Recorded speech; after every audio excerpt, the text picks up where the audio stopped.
This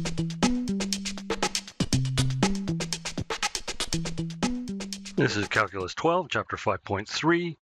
We're going to be looking at definite integrals and antiderivatives.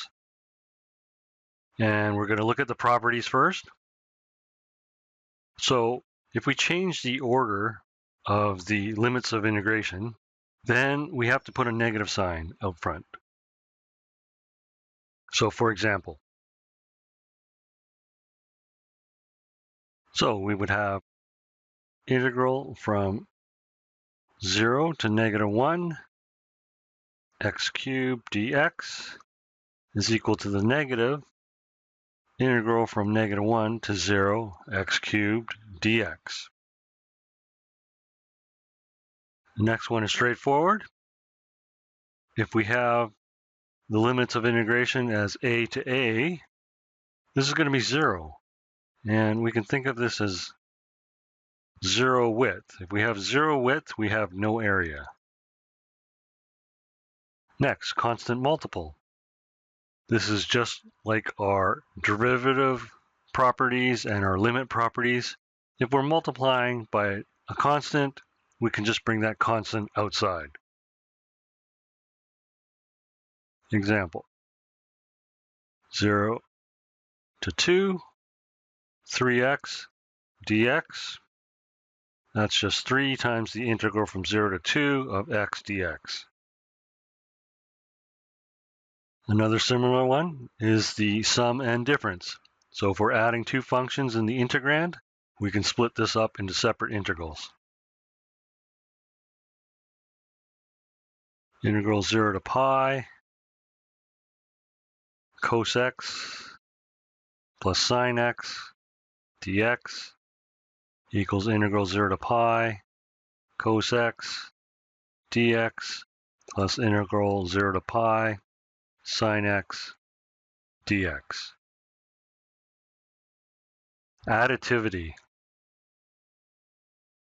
This one, all we're doing is breaking up an interval into smaller subintervals. So, for example, we take the integral from 0 to pi over 6, sine x dx, add that to the integral of pi over 6 to pi, sine x dx. So you can see that we go to pi over 6 and then continue from pi over 6 to pi. So this is the integral from 0 to pi, sine x dx. Notice that the integrand must be the same in all three. Maximum inequality. So the minimum of the function f on the interval from a to b, we multiply this by the width, is going to be less than the definite integral of f, and that's going to be less than the maximum of the function on that interval multiplied by the width. So rather than using functions, I'm going to use a graph. So if we have a function like this, this would be max f, and this rectangle is going to be bigger than the area under the curve. And if we look at this min f,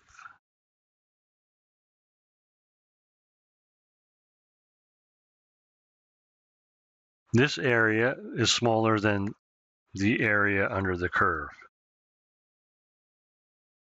Okay, this rectangle is smaller than this. And one final one, domination. So if f of x is greater than g of x on the whole interval, then the definite integral of f is going to be bigger than the definite integral of g. Again, I'll show this graphically.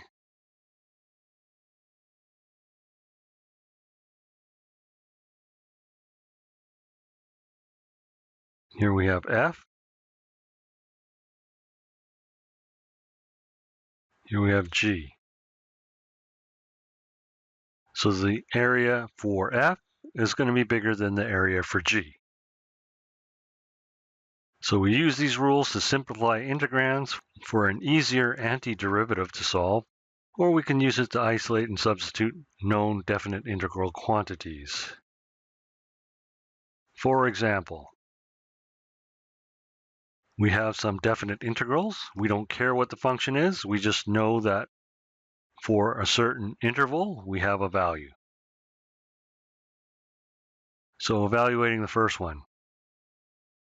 These two look alike. It's just that the limits of integration are reversed. So this is the order one. We order it.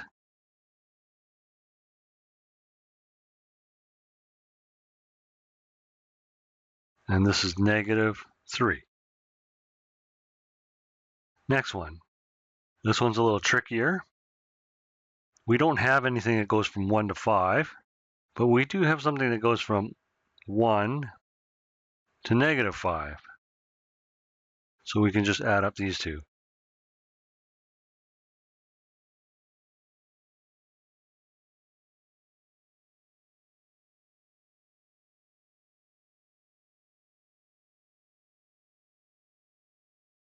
Okay, and that's just 3 plus 4, or 4 plus 3, and that's 7. Okay, we're using the additivity rule, where we take two subintervals and make a complete interval. Next. So this one's a little bit more complicated. We do have -1 to 1, -1 to 1. We have a difference here, and we also have constant multipliers. So let's break it down. 2 times -1 to 1, f of x dx, minus 4 integral -1 to 1, f of x dx. And this is 2 times 4 minus 4 times -6.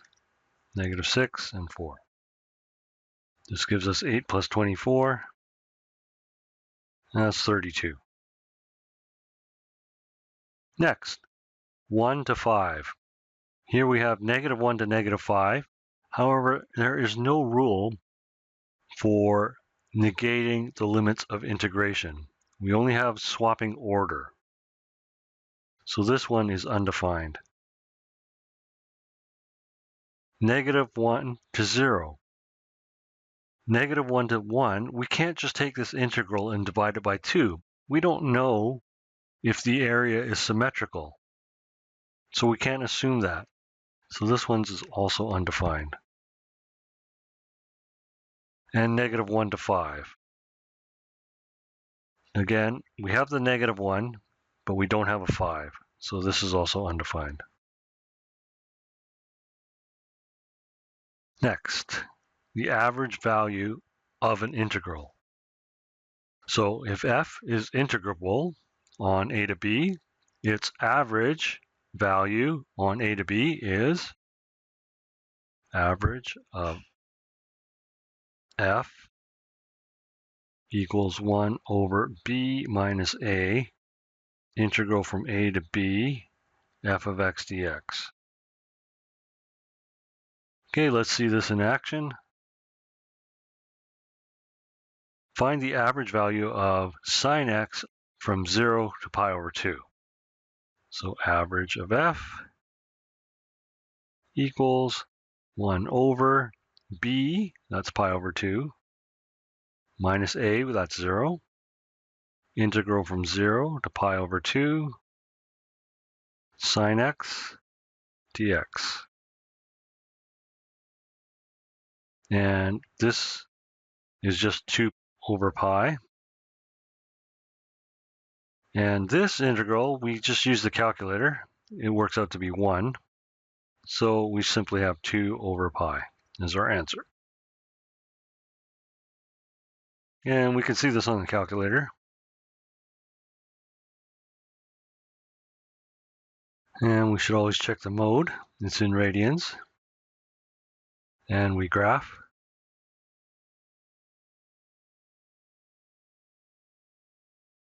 And we want to integrate from 0 to pi over 2.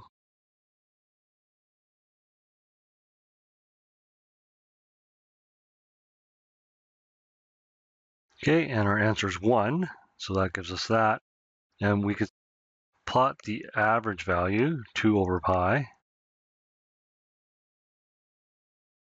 and graph that.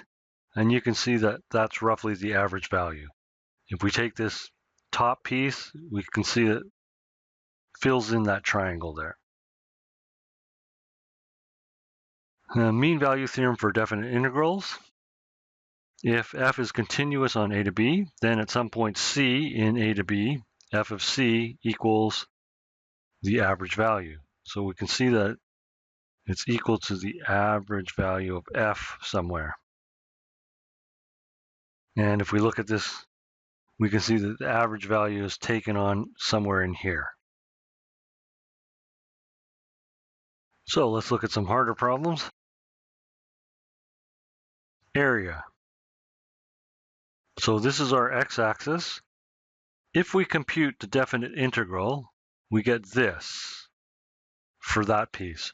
We need to split it up because the definite integral is positive here. The definite integral here is negative. So we have to do more calculations than just using the definite integral. So if we look at this piece, this is a rectangle. We want to subtract off this piece because we want the shaded area. And this is negative already, so we just have to add this value. And we add this value. So the area is integral from 0 to 1, 3 minus 3x squared dx, plus this area has a width of 2 times 9. So 2 times 9. And then the last area is going from 1 to 2, 3 minus 3x squared dx. Now we have integral from 0 to 2, 3 minus 3x squared dx. So we're just using additivity to combine these two into a single one, and 2 times 9 is 18. And the antiderivative for this is 3x minus x cubed. And we're evaluating from 0 to 2 plus 18. And this works out to 2 times 3 is 6 minus 8. And then we're adding the 18. So we have 24 minus 8, and that's 16. Next one. We need to integrate the function over the interval and then find the area. So the integral. We have to integrate from 0 to 5, x squared minus 4x dx. We anti-differentiate. This is x cubed over 3 minus 2x squared. And we're integrating from 0 to 5. You take the top number, make that positive. We take the bottom number and make it negative.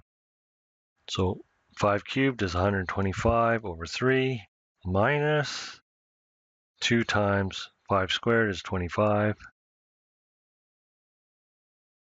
And simplifying this, we get negative 25 over 3.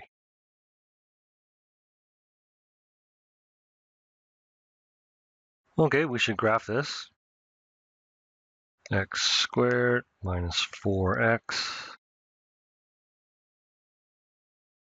Our window should go from 0 to 5. And graph.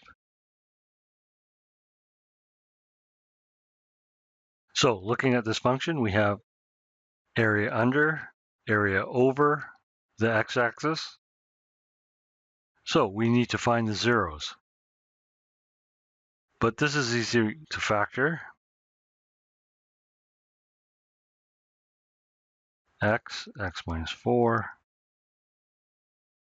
So we have x equals 0 and 4.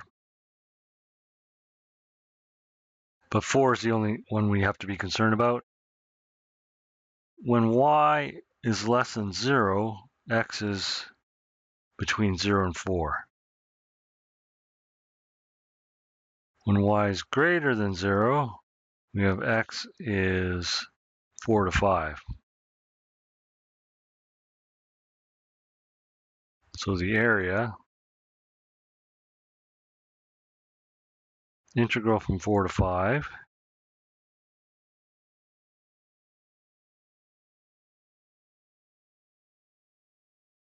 minus the area from 0 to 4, because that's below. X squared minus 4x dx.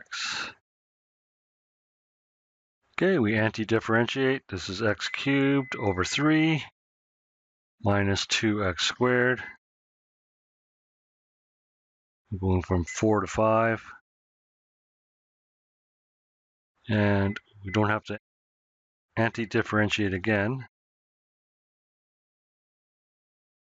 And this one's going from 0 to 4. Okay, let's substitute. This is 125 over 3 minus 2 times 25. We're subtracting 64 over 3, 2 times 16. And now we're subtracting this. So we have 64 over 3 minus 2 times 16 and subtracting 0. Do this on the calculator and it works out to 15. And carrying on with our last example, find the average value of the function on the interval. So we need to do this. And we do b minus a, integral 0 to 3, minus x squared over 2 dx.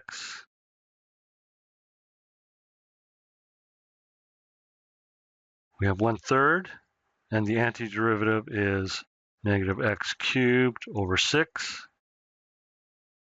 And we're integrating from 0 to 3. 0, when we plug 0 in, we're going to get 0. So all we have to do is plug this in. We get negative 27 over 18. This reduces to negative 3 over 2. Now we need to do the function, negative x squared over 2 equals the average value, negative 3 over 2. The negatives cancel out, the 2's cancel out. We have x squared equals 3, x equals plus or minus root 3. Now, negative root 3 is extraneous because it's not in our domain.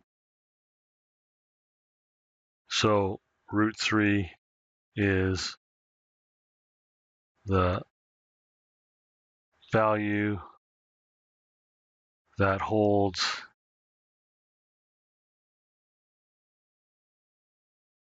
the average.